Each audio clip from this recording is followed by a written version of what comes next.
श्रीमते परमहंसास्वादितचरणकमलजन्मकरन्दाय भक्तजनमानसनिवासाय श्रीरामचन्द्राय श्रीहनुमते नमः। श्रीगुरुचरणकमलेभ्यो नमः। श्रीसीतानाथसमारम्भां श्रीरामानन्दार्यमध्यमाम् अस्मदाचार्यपर्यन्तां वन्दे गुरुपरम्पराम्। वागीसाद्याः सुमनसः सर्वार्थानाम् उपक्रमे यमनत्वा कृतकृत्याः स्युः तं नमामि गजाननम्। या कुन्देन्दुतुषारहारधवला या शुभ्रवस्त्रावृता या वीणावरदण्डमण्डितकरा या श्वेतपद्मासना या ब्रह्माच्युतशङ्कर प्रभृतिभिर्देवैः सदा वन्दिता सा मां पातु सरस्वती भगवती निःशेषजाड्यापहा। नीलाम्बुजश्यामलकोमलाङ्गं सीतासमारोपितवामभागं पाणौ महासायकचारुचापं नमामि रामं रघुवंशनाथम्। नारायणं नमस्कृत्य नरं चैव नरोत्तमं देवीं सरस्वतीं व्यासं ततो जयमुदीरयेत्। सशङ्खचक्रं सकिरीटकुण्डलं सपीतवस्त्रं सरसीरुहेक्षणं सहारवक्षस्थलकौस्तुभश्रियं नमामि विष्णुं शिरसा चतुर्भुजम्।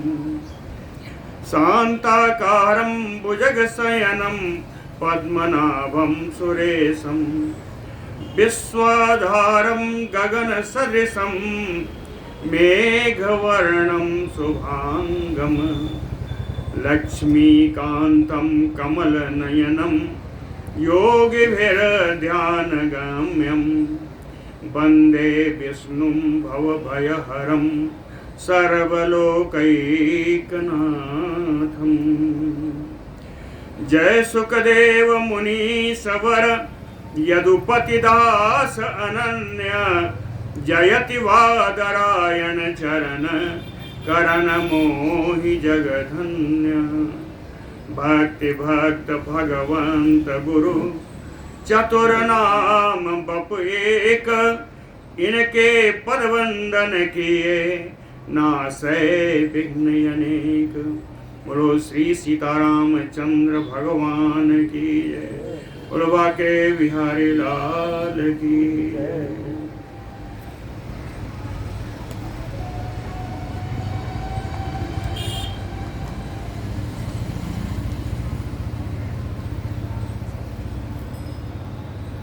नरकों की स्थिति कल पढ़ी,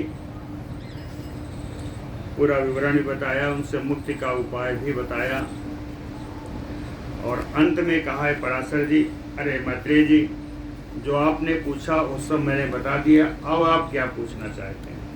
और क्या प्रश्न है? यही पूछा है, यही कहा था। संक्षेपात सर्वम आख्यातम किम भूयः श्रोतुमिच्छामि। अब आप क्या सुनना चाहते हैं? तो बोलो भक्तवत्सल भगवान की। श्री मैत्रेय उवाच, कहते हैं आपने ठीक कहा है। कथितं भूतलं ब्रह्मन् ममैतत् अखिलं त्वया। कथितं भूतलं ब्रह्मन्, कहते हैं ब्रह्मन्, भूतल की जितनी संपूर्ण कथा आपने पूरी सुना दी। कथितम भूतलम अखिलम त्वया। अब कहे भूवर लोकादिकान लोकान श्रोतुमिच्छामि अहं मुने। कहें भूवर लोक और उसके ऊपर जो लोक हैं, सारे लोकों की इस कथा में सुनना चाहता हूँ। मेरी इच्छा है इन लोकों के साथ साथ और थोड़ा बता देंगे तो अच्छा रहेगा। तथा ग्रह संस्थानम प्रमाणानि यथा तथा समाचक्ष महाभाग ततमह्यम परिप्रेक्ष्यते।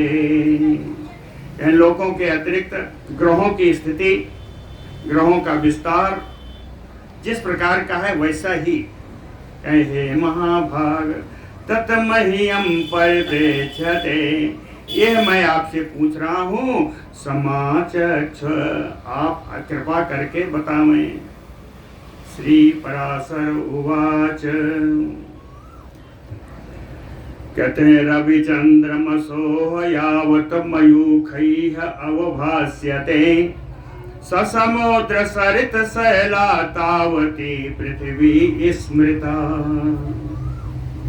कह रविचंद्रमसो मयूखैः, सूर्य और चंद्र की किरणें यावत अवभास्यते, जहां तक इन किरणों का, सूर्य के चंद्रमा की किरणों का प्रकाश जाता है, जहां तक ये प्रकाशित करते हैं, ससमुद्र सरित शैला तावत पृथ्वी स्फुरिता। नदी समुद्र पर्वतों के साथ जितना जहां तक प्रकाश है सूर्य का, चंद्रमा का, वहां तक के भाग को पृथ्वी कहा जाता है। कहते हैं पृथ्वी का व्याख्यान तो कर दिया है, तो फिर क्यों बताया? तो फिर बताया इसलिए कि यावत प्रमाणा पृथ्वी विस्तार परिमंडलात नभा तावत प्रमाणम वै व्यास मंडल तो द्विज। यावत प्रमाणा विस्तार परिमंडलात पृथ्वी, पृथ्वी का जितना विस्तार है, जितना इनका प्रमाण है, जिनकी परिधि है, मंडल क्या है? परिधि, वृत्ताकार, इनकी जितनी परिधि है तावत प्रमाणम, उतना ही विस्तार, उतना ही मंडल, उतना ही घेरा। नभा द्विज, हे मैत्रेय जी, उतना ही विस्तार आकाश का, जितना पृथ्वी का है उतना ही आकाश का। कहते हैं अब ऊपर के लोकों में चलते हैं। भूमे योजन लक्ष्ये तु सौरम मैत्रेय मंडलम। कहते हैं मैत्रेय भूमे योजन लक्ष्ये, पृथ्वी से 1,00,000 योजन पर सौरम मंडलम, सूर्य मंडल है। एक पृथ्वी से 1,00,000 योजन पर सूर्य मंडल है। अब भूमे है योजन लक्षात दिवाकरस्यापि मंडलः शिशिनः स्थितिम, शिशिना नहीं शशिनः। भूमे है योजन लक्ष्य तो सौरम मैत्रेय मंडलम लक्षात दिवाकरस्यापि मंडलम शशिनः स्थितिम। दिवाकरस्य यानी सूर्य मंडल से 1,00,000 योजन ऊपर और जाएंगे तो वहां चंद्र मंडल है, शशिनः मंडलम। ठीक है, 1,00,000 योजन और ऊपर चलेंगे तो चंद्र मंडल मिलेगा। पूर्णे शतसहस्रे तु योजना नाम निशाकरात, निशाकरात पूर्णे शतसहस्र योजने। लाख कहने का मन नहीं था इसलिए उसको तोड़ दिया। शतसहस्र ये भी लाख योजन हुआ, 100,000 1,00,000। तो कहे चंद्रमंडल से 1,00,000 योजन ऊपर नक्षत्र मंडलम, नक्षत्रों का समूह है। चंद्रमंडल से 1,00,000 योजन ऊपर नक्षत्र मंडल है। कृष्णम उपरिष्टात प्रकाशते, संपूर्ण नक्षत्रों का यह मंडल है जो कि चंद्रमा के ऊपर है और वहां प्रकाशमान है। उपरिष्टात् प्रकाशते द्वे लक्षे च उत्तरे ब्रह्मन् बुधो नक्षत्रमण्डलात् नक्षत्रमण्डलात् द्वे लक्षे उत्तरे बुधो। कहते हैं नक्षत्र मंडल से 2 लाख योजन ऊपर बुध का आवास है, बुध ग्रह है। तावत प्रमाण भागे तो बुध से अपि उसनाय स्थिता। कहते हैं बुध से 2 लाख योजन ऊपर ही शुक्र का निवास है। अंगारको अपि शुक्रस्य तत्प्रमाणे व्यवस्थितः। शुक्र के लोक से 2 लाख योजन ऊपर अंगारक का निवास है। अंगारक यानी मंगल, मंगल का निवास है। लक्षद्वे तु भौमस्य स्थितो देव पुरोहितः। देव पुरोहित यानी बृहस्पति। बृहस्पति जी कहें कि मंगल ग्रह से 2 लाख ऊपर इनका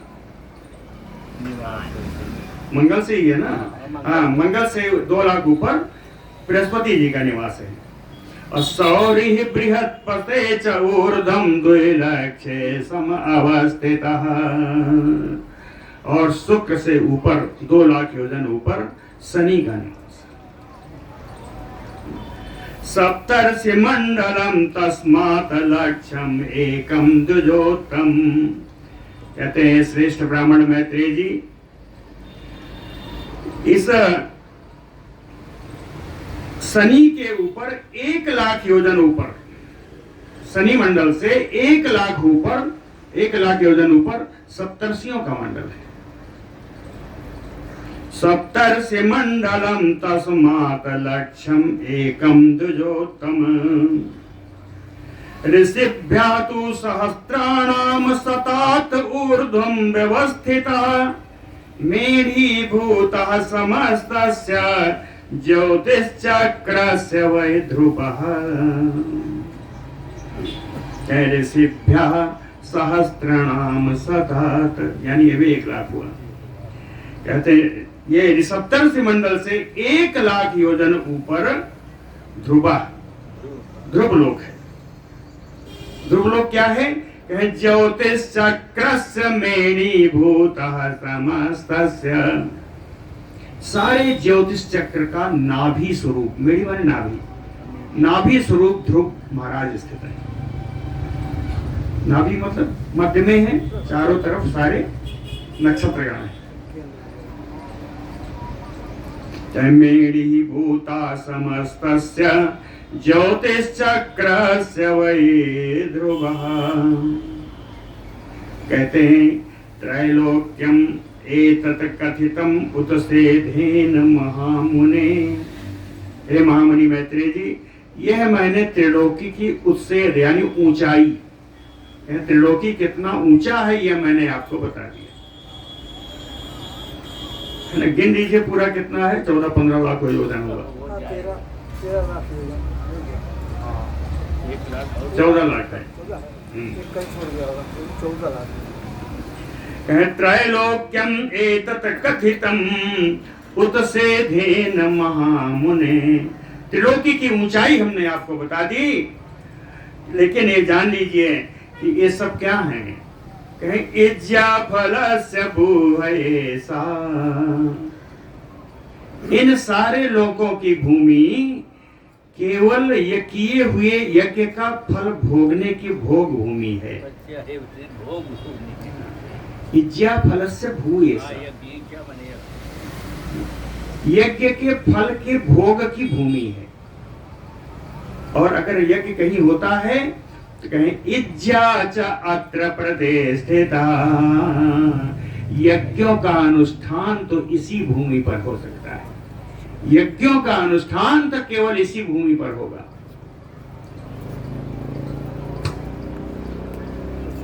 ये जितनी भूमियां हैं ये यज्ञ के फल को भोग की भूमि है। यज्ञ के अनुष्ठान की भूमि श्री भारतवर्ष है। ध्रुवात ऊर्ध्वम, कहते हैं ध्रुव से भी ऊपर चलते हैं। ध्रुवात ऊर्ध्वम महरलोको यत्र ते कल्पवासिनः एक योजन कोटि तो एक योजन कोटि तो यत्र ते कल्पवासिनः। आन है आगे। ध्रुवात ऊर्ध्वम एक योजन कोटि, ध्रुव से 1 करोड़ योजन ऊपर। महरलोको, महरलोक है। उस महरलोक में कौन रहता है?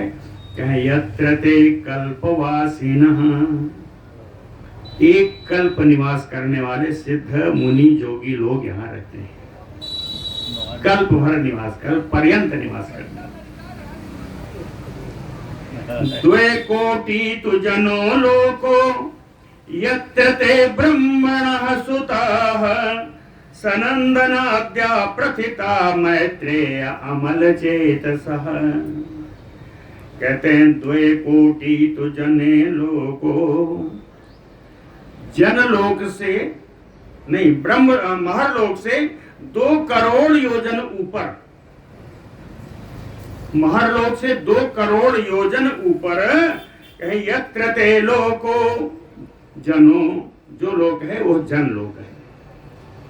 महालोक तो ऊपर जन, पहले महरलोक हुआ, जन लोक आया, 2 करोड़ ऊपर।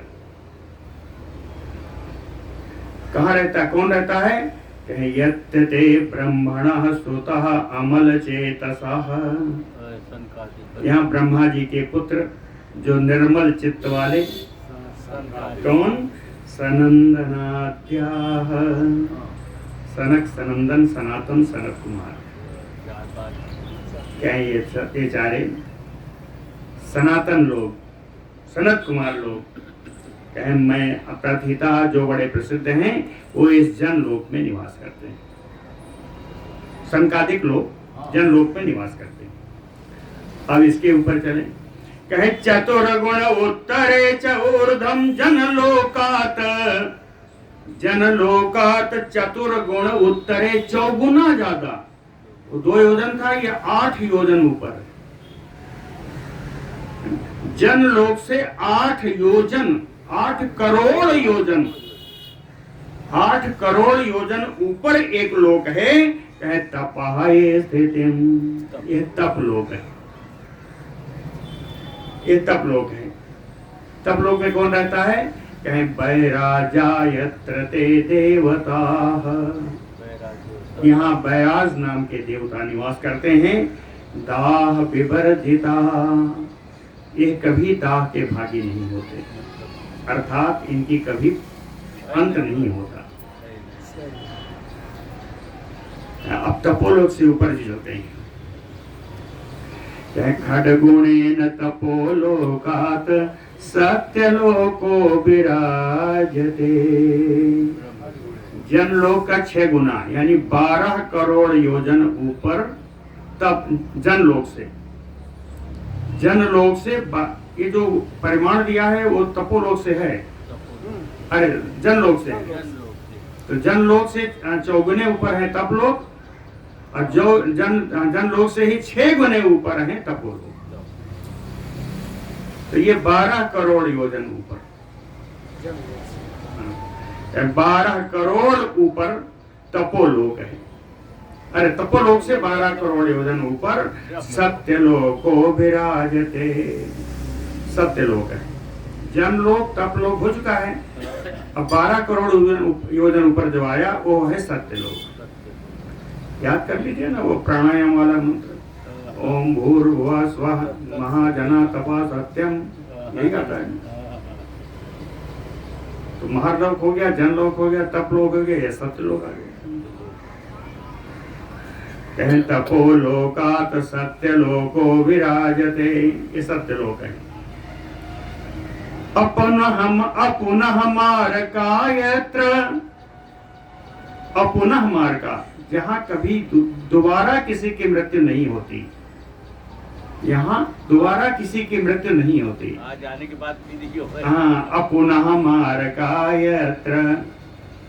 और यही सत्यलोक ब्रह्मलोको ही साये स्मृतः।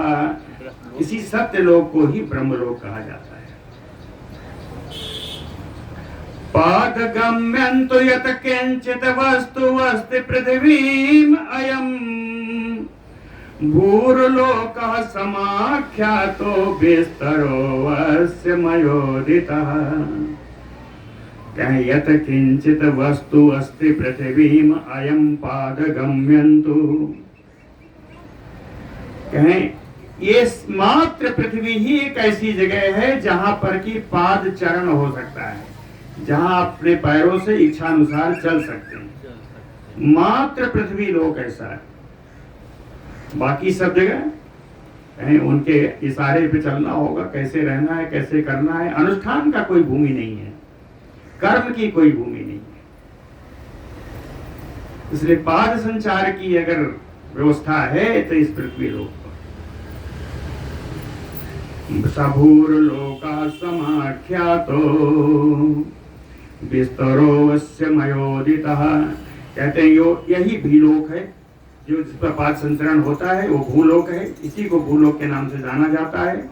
अब विस्तरो अस्य मयोदितः, पृथ्वी लोक का विस्तार से मैं वर्णन कर चुका हूँ।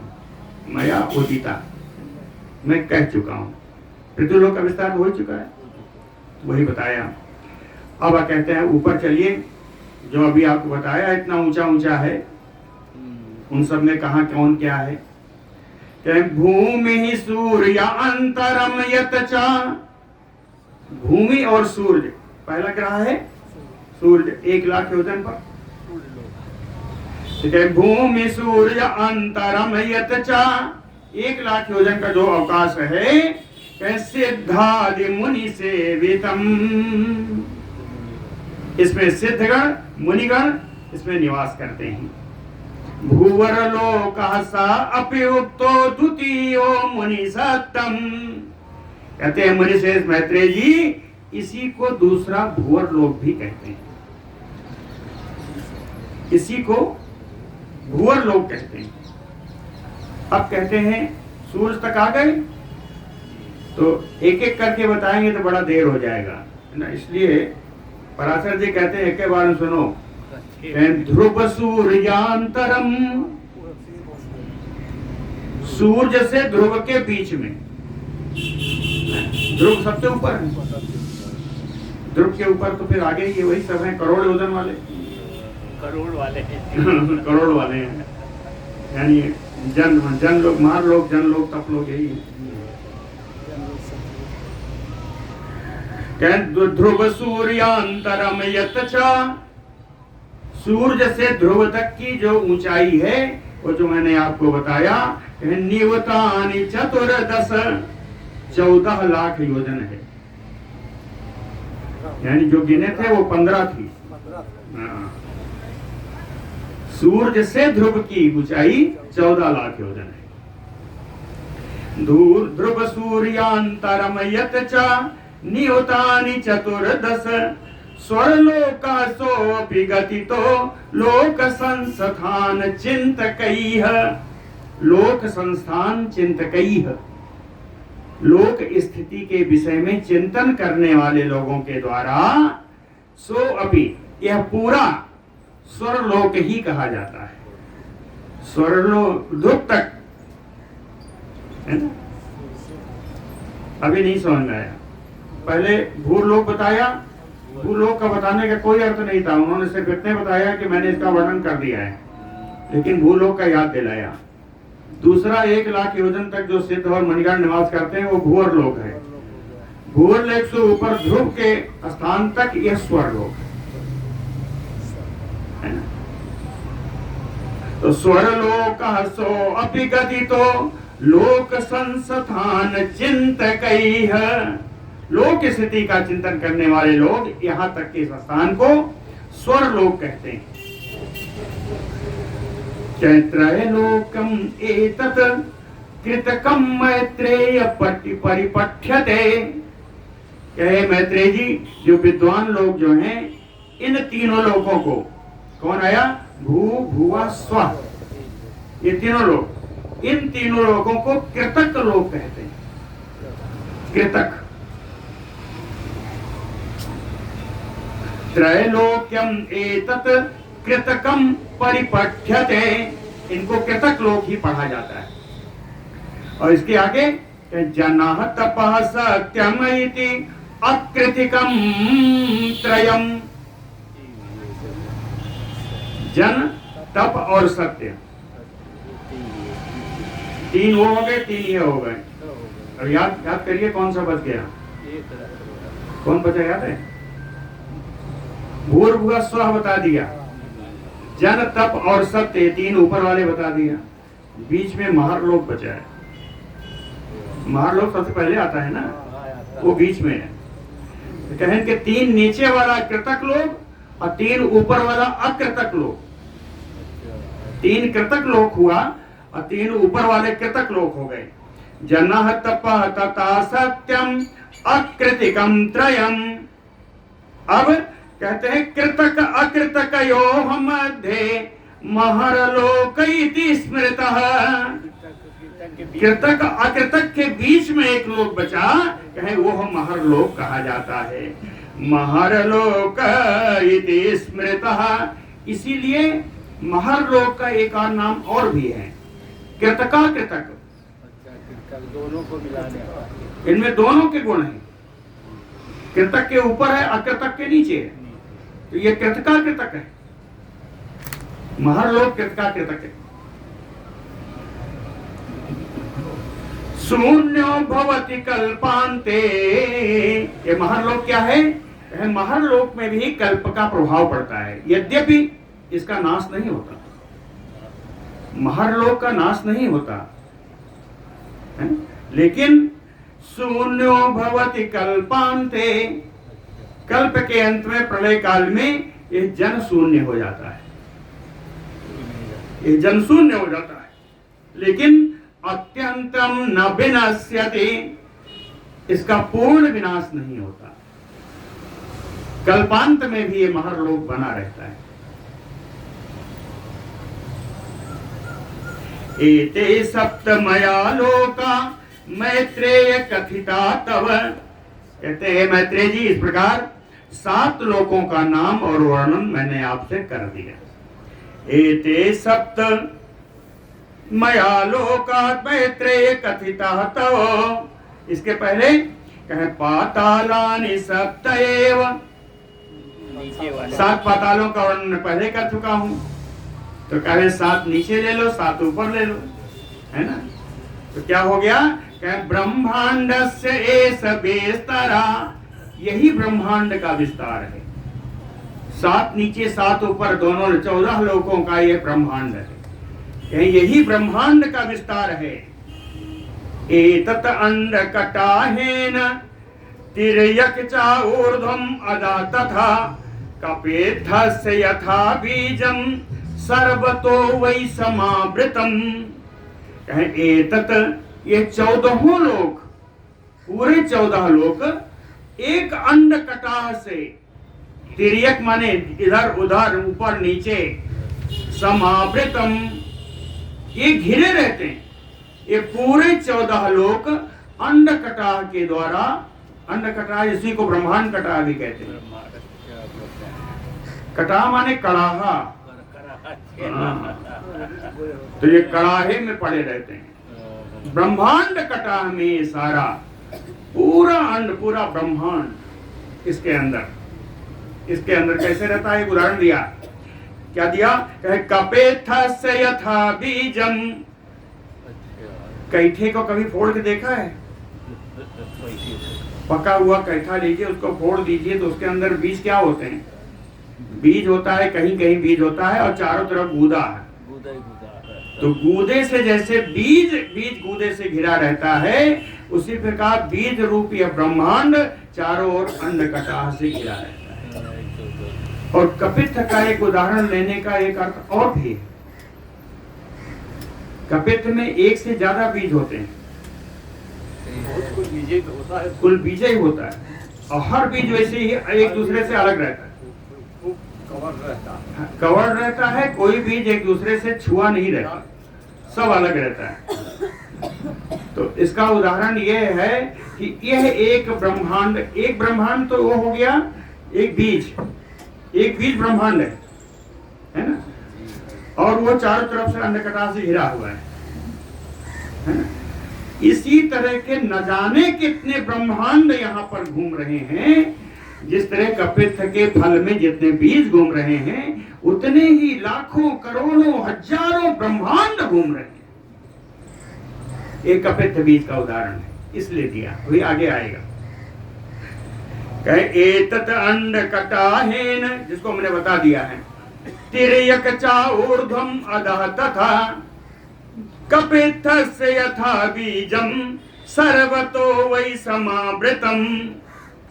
अब कहते हैं अभी अंड कटा, क्या आवरण देखिए, ये ब्रह्मांड कटा जो वो भी आवरण में है। उसका आवरण क्या है? कहें दशोत्तरेण पैसा मैत्रे अंडम तदवृतम। कहते हैं ये ब्रह्मांड अपने से 10 गुने अधिक परिमाण से, अपने से 10 गुना अधिक परिमाण से जल के द्वारा घिरा हुआ है। पैसा जल के द्वारा घिरा हुआ है। पहला आवरण है, जल के द्वारा घिरा हुआ है। सर्वो अम्बुद परिधानो असो बन्हिना बेष्टितो भई।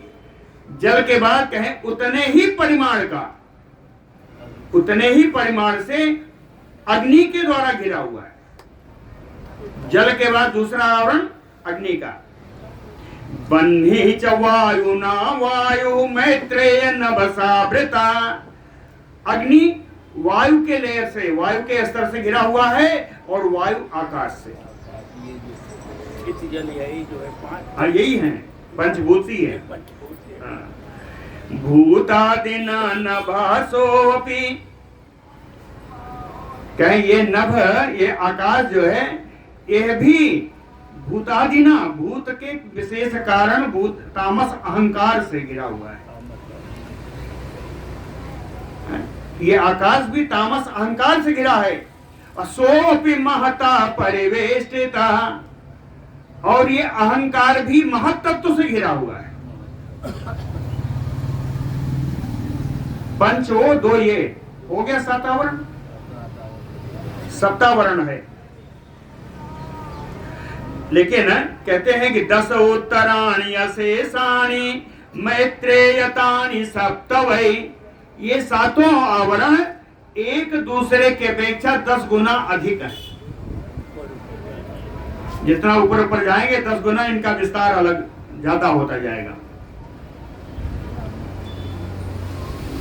महांतम च समावृत्य प्रधानम सम अवस्थितम। महत तत्व को घेर करके प्रधान बैठा हुआ है। प्रधान व्यवस्थित है, वहां पे प्रधान स्थित है, प्रधान बैठे हुए हैं। अनंतस्य न तस्य अंतः संख्यानम चापि विद्यते। कहे इन्हीं प्रधान को अनंत कहते हैं। और अनंत कौन है? जो अनंत है तस्य अंतः न, जिसका अंत नहीं है वही अनंत है। इसलिए इन प्रधान का कोई अंत नहीं है। और संख्यानम चापि न विद्यते, और इनकी संख्या की गणना भी नहीं की जा सकती। न इनका विस्तार, न इनकी संख्या, कोई गणना नहीं हो सकती। तद अनंतम असंख्यातम प्रमाणम चापि वैयतः। क्योंकि ये अनंत है, असंख्येय है, अप्रमाण अप्रमेय है, इसलिए हेतुभूतम अशेषस्य, अशेषस्य हेतुभूतम, संपूर्ण विश्व के कारणभूत है, हेतु है, संपूर्ण जगत के हेतु है, कारण है। प्रकृति ही सा परा मुने, और इन्हीं को परा प्रकृति कही जाती है। यही परा प्रकृति, जिनका कोई कारण, जो विश्व के कारण है, उन्हीं को परा प्रकृति कहा जाता है। अंडानाम तु सहस्राणाम सहस्त्राणि अयुतानि चा, कहें जो मैंने ब्रह्मांड बताया ऐसे हजारों, 10,000, 1000, 10,000 ईदृशानाम, इसी प्रकार के ब्रह्मांड, कहे तथा तत्र कोटि कोटि शतानि चा, कहे 1000, 10,000 छोड़ दो, करोड़ों में है, सैकड़ों करोड़ है, इतने कितने ब्रह्मांड ऐसी पृथ्वी में ऐसे घूम रहे हैं।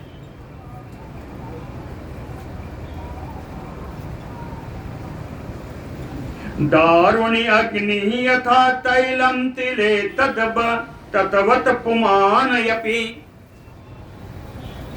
प्रधाने अवस्थितो व्यापी चेतनात्म आत्मवेदनः, दारुणि अग्नि यथा, लकड़ी में जैसे अग्नि विद्यमान है, दारुण मान सप्तमी में है, लकड़ी में जिस प्रकार से अग्नि विद्यमान है, तिले तैलम, और तिल में, तिल में तेल जैसे विद्यमान है,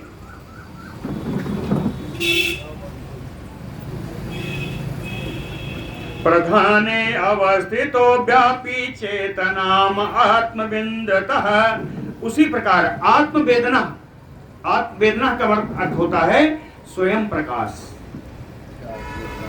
है, उसी प्रकार स्वप्रकाश चेतनात्मा, जिसकी आत्मा चैतन्य है, स्वयं प्रकाश, स्वयं प्रकाश चेतनात्मा व्यापक पुरुष, पुमान अपि, है ना, ये पुमान अपि प्रधाने अवस्थित हो, व्यापक पुरुष प्रधान में अवस्थित है, प्रधान में स्थित है, प्रधान ही सबसे ऊपर बताया, और ये जो स्वयं प्रकाश चेतनात्मा व्यापक प्रधान पुरुष हैं, ये प्रधान में स्थित है।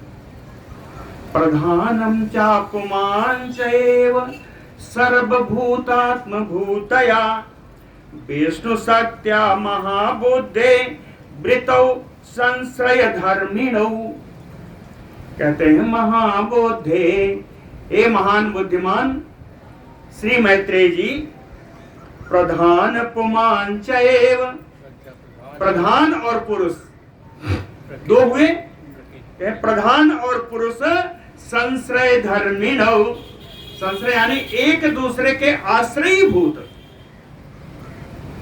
आश्रय धर्म का पालन करते हुए दोनों सर्वभूतात्म भूतया, सभी समस्त भूतों की स्वरूप भूता, ये जो पुमान और पुरुष हैं, इन दोनों को मिलाकर अगर कहना हो तो कहें विष्णु सत्या,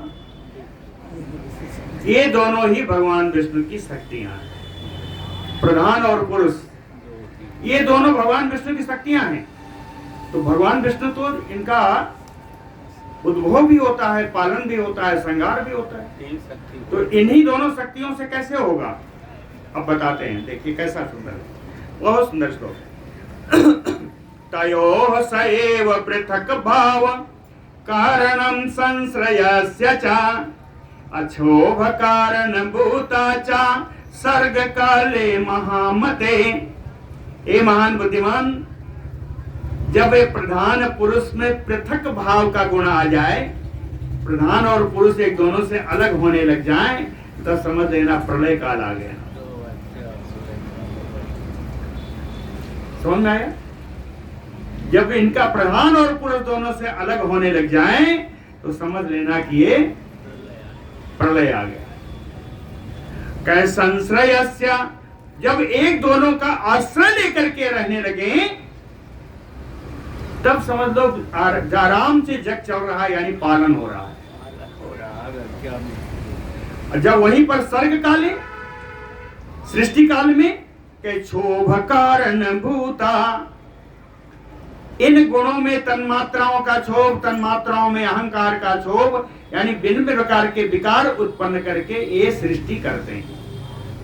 तो यही प्रधान और पुरुष जो भगवान की विष्णु की शक्तियां हैं, यही प्रलय की कारण है, पृथक भाव से एक दूसरे से आश्रयीभूता होकर के पालन करती हैं, और यही सृष्टि काल में अहंकार आदमी शुद्ध करके विकारित करके सृष्टि की उत्पत्ति करती है।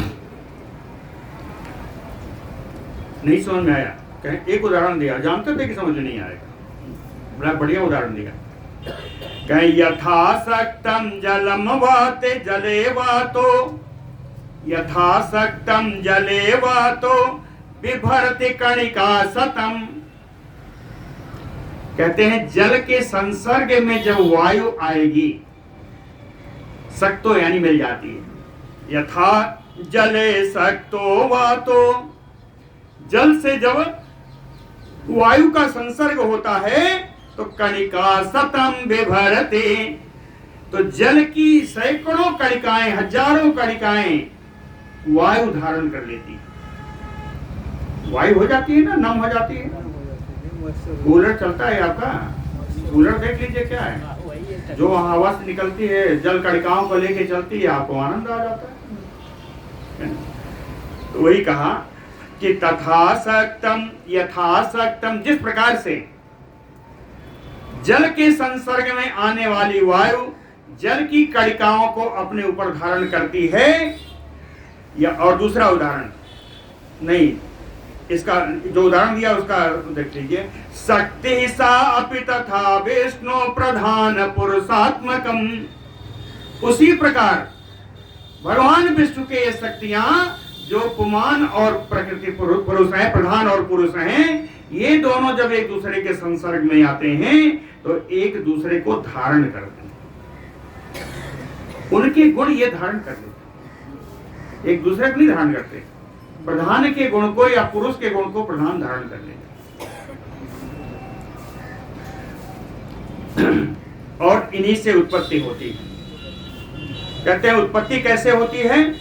यथा च पादपो मूल स्कंध शाखादि संयुतः आदि बीजात प्रभवति बीजानि अन्यानि वै यतः ततः। यथा च, जिस प्रकार से आदि बीजात, आदि बीज यानी पहला बीज, पहला बीज जब बोया गया कहे उससे क्या निकला? कहे प्रभवती, पादपो वृक्ष आता है,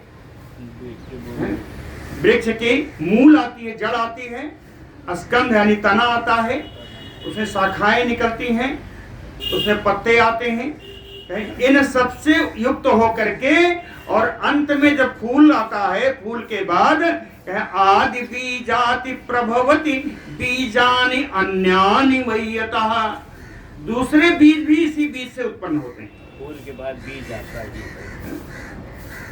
जैसे पौधा हुआ, शाखाएं आई, फिर तना हुआ, अन्य और सब आया, सारे विकार आते गए, अंत में फूल आया, फूल से बीज बना। तो कहें एक बीज जो बोया गया था उससे बहुत सारे बीज उत्पन्न हो जाते हैं। अच्छा, इन बीजों को क्या करेंगे? कहें ततः तेभ्यः प्रभवन्ति संभवन्ति अपरे द्रुमा, इन बीजों को पुनः बोने पर दूसरे दूसरे वृक्ष भी आने लगते हैं, है ना? दूसरे दूसरे वृक्ष भी उत्पन्न हो जाते हैं।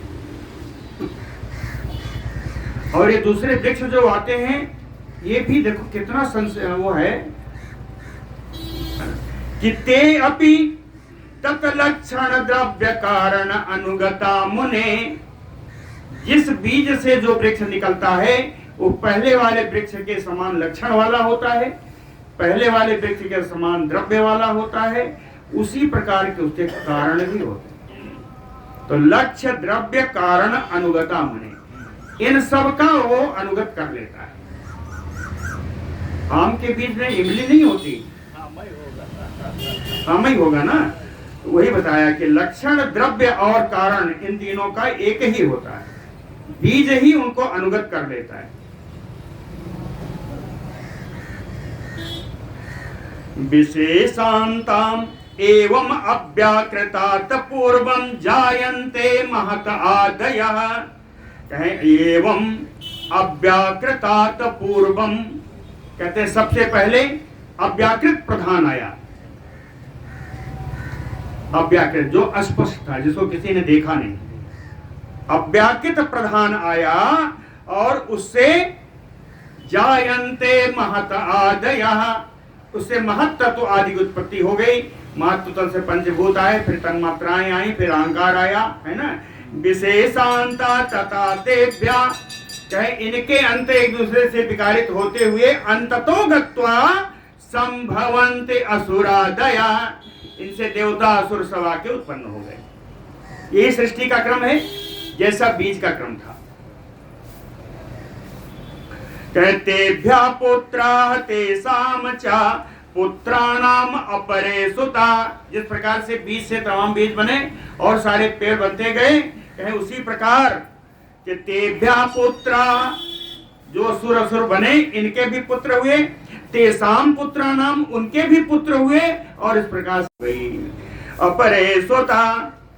बीजाद वृक्ष परोहेण ना अपचयः तरो, कहे एक बीज से जब वृक्ष निकलता है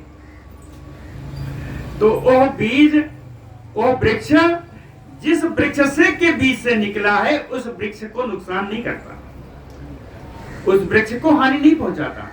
यानी जो आदि वृक्ष है, आदि बीज से निकला हुआ आदि वृक्ष, आदि वृक्ष से बने हुए बीज से जो वृक्ष निकलते हैं वो आदि वृक्ष को, मूल वृक्ष को कभी नुकसान हानि नहीं पहुंचाते। उसी प्रकार भूतानाम भूत सर्गेण नैव अस्ति अपचया तथा, कहते हैं मूल पुरुष से प्रकट हुए जितने पुरुष हैं ये कभी मूल पुरुष की हानि नहीं करते। समझ आया? मूल पुरुष प्रधान ही है, भगवान ही है।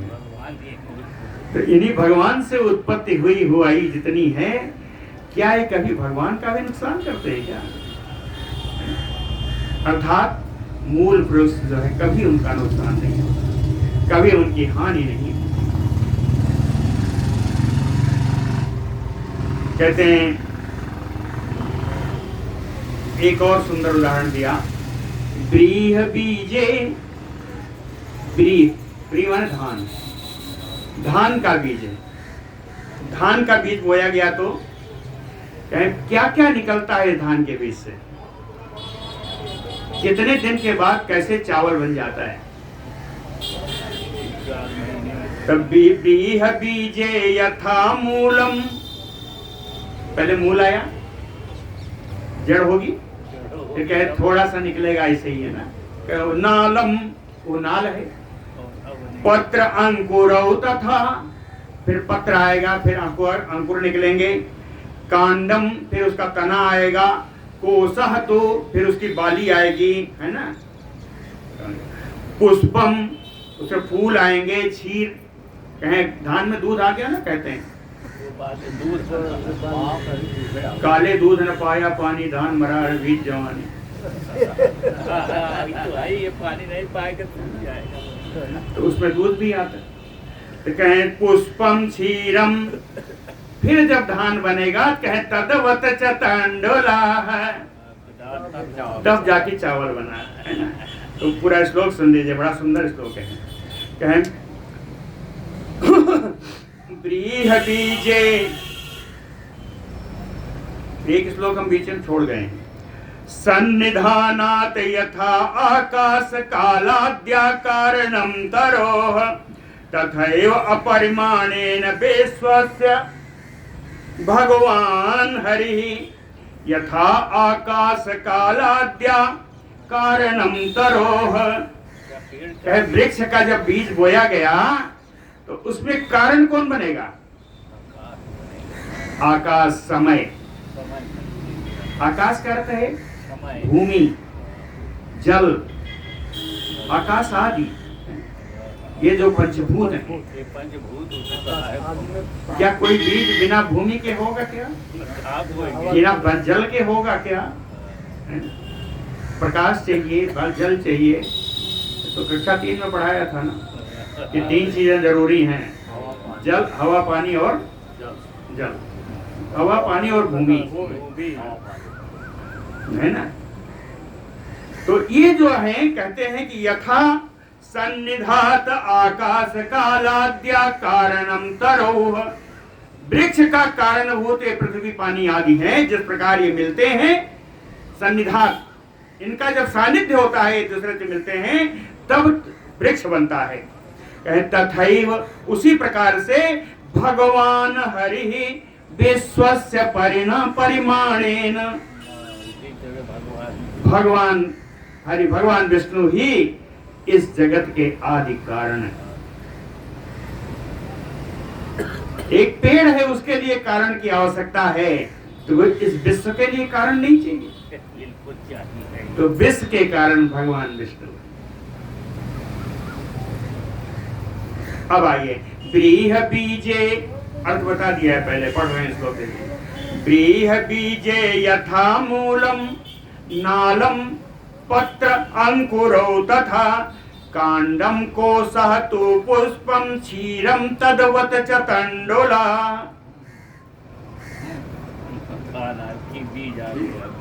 कहते हैं इतना तो हो गया, लेकिन इसके अतिरिक्त भी कुछ चीजें निकलती हैं। धान से चावल बनेगा तो क्या निकलेगा? आ गया, समझ में आ गया। कहे तुषाह कणाह सतो वही। तुषा माने भूसी, कणा माने कणा, जानते हैं ना, धान का कणा। कहे भूसी और कणा भी निकलता है। तुषी तुषाह कणा संतो वही यान्ति आविर्भावम आत्मनः। इस प्रकार स्वयं का आविर्भाव करने के लिए इन सब इतने वस्तुओं की आवश्यकता होती है। तो प्ररोह हेतु सामग्रीम आसाद्य मुनि सत्तम। प्ररोह हेतु, फिर से उगने के लिए जो प्ररोह का हेतु है, भूमि जल आदि, कहे इनके बांधने पर, आने पर फिर से इनका आविर्भाव हो जाता है। हाँ? तथा, इतना तो उदाहरण लिया, अब मूल चीज पढ़ लीजिए। तथा उसी प्रकार से कर्मसु अनेकेषु देवाद्या समावस्थिता। कर्मसु अनेकेषु देवाद्या, कहते हैं अपने किए हुए नाना प्रकार के कर्मों में स्थित। सप्तमी में है यहाँ पे कर्मेशु, कहे अपने द्वारा किए गए कर्मेषु अनेकेषु सम अवस्थिता देवाद्याः। अपने किए गए कर्मों में स्थित देवता आदि विष्णु शक्तिं समासाद्य प्ररोहम उपयान्ति वै। विष्णु रूपी शक्ति को प्राप्त करके ये पुनः आविर्भाव होता है। जैसे वहां पर पानी भूमि आदि का मिलता है, पहले ही बताया कि पानी भूमि जैसे कारण है, उसी प्रकार के कारण भगवान विष्णु है। उसको दोबारा दूसरे उदाहरण से सिद्ध किया कि जिन कारणों की आवश्यकता धान को अपने पुनः धान बनने में लगती है, उसी प्रकार का कारण ये देवता आदि मनुष्य आदि सभी अपने कर्मों में स्थित रह करके भगवान विष्णु की शक्ति का आश्रय लेकर के विष्णु शक्ति समासाद्य प्रलोभम उपयान्ति वै। साच विष्णु परम ब्रह्म यतः सर्वम इदं जगत जगच्चयो यत्र च इदं यस्मिन् च लयं नेष्यति। कहे यतः सर्वम इदं जगत, जिनसे सारा संसार उत्पन्न हुआ है। यतः सर्वम इदं जगत, कहे जिनसे सारा संसार उत्पन्न हुआ है, वो जगत यो च यत्र, जो स्वयं जगत है, जगत स्वरूप है। इदं यस्मिन् च लयं नेष्यति, और प्रलय काल में सारा विश्व जिनमें लय हो जाता है। लयं नेष्यति, प्रलय काल में जिन भगवान में ही सारा विश्व लय हो जाता है। कैसा परम ब्रह्म सा विष्णु, वही परम ब्रह्म है, उन्हीं परम ब्रह्म को विष्णु कहा जाता है।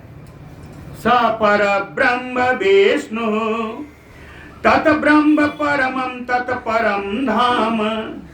कहे तत ब्रह्म तत परम धाम, इन्हीं ब्रह्म का परम धाम है। सत असत परमं पदम, कहते परम धाम, यह पद सत असत दोनों से परे है। भगवान का परम धाम सत असत दोनों से परे।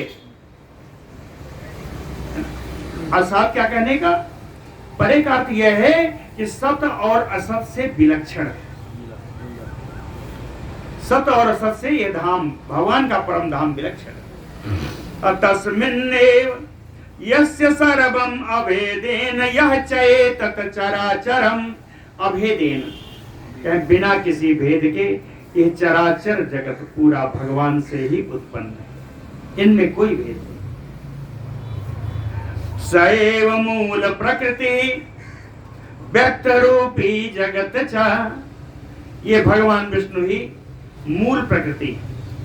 भगवान विष्णु ही मूल प्रकृति हैं जो अव्यक्त हैं।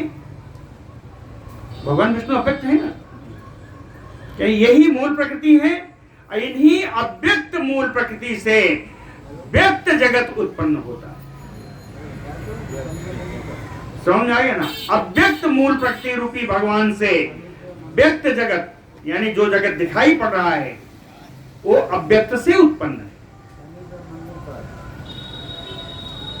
और दिखाई नहीं देता, लेकिन तस्मिन्नेव लयम याति तत्र च तिष्ठति, यही रह करके उन्हीं भगवान में पुनः लीन हो जाता है यह जगत।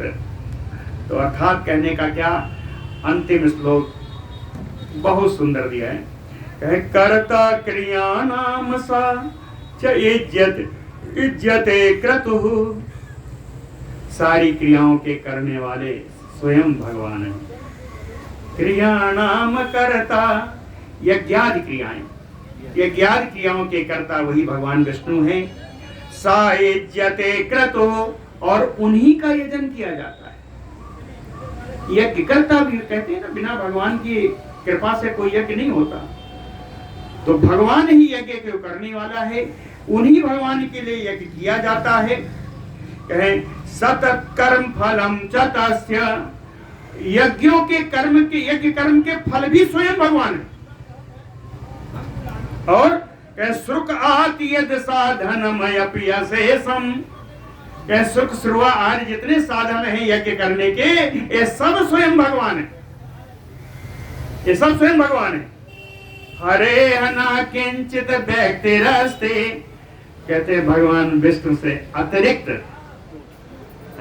कोई और वस्तु नहीं है। इस प्रकार श्री मैत्रेय जी को पराशर जी ने पूरे ब्रह्मांड का वर्णन कर दिया। लेकिन अभी उन्होंने ग्रहगण स्थिति भी पूछी है। ग्रहगण स्थिति में भी हम लोग आज ही चलना है, कल चलेंगे तो ठीक है, ग्रहगण स्थिति में कल चलेंगे। बोलो भक्तवत्सल भगवान की।